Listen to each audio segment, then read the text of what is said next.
guys, welcome back to the channel. I know it's been a little bit. I've been busy. Had to do some work on my truck, and it was cold outside, so all I wanted to do was get it done. So that's why I didn't film it.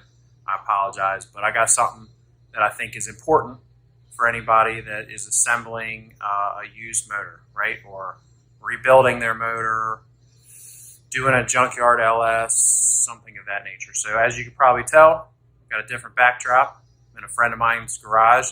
I'm assembling his LQ4 6-liter, and something I wanted to share with you guys that I think is important, and it's something to pay attention to, and it could be the difference between your motor running good or your motor not running at all, right? Depending on how bad the situation is. So hang tight.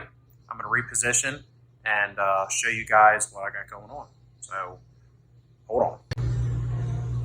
All right, guys. So here we have the even side of my LQ4 rebuild. Okay, I'm rebuilding this for a friend of mine. It's going in his hot rod project, so we're just using stock rings. I already checked the gap on these. They're ready to go. They come out of the box ready to go. They're pretty close.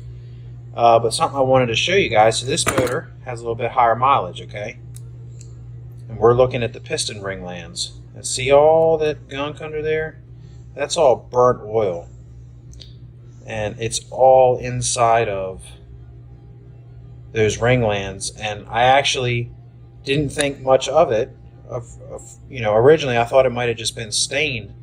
But I went to put a piston in, and it was like real tight going in, and I was like, I don't like this at all.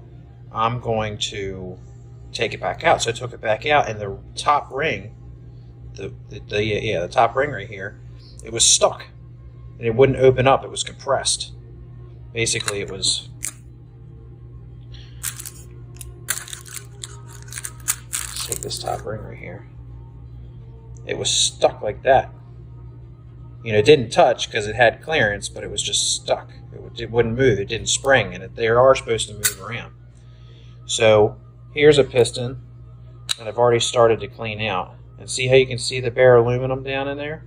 Now I still got a little more room or a little more work to do in the top ring. It's kind of hard to get in there. You don't have very much space, but the moral of the story is clean your ring lands out when you're putting your shit together.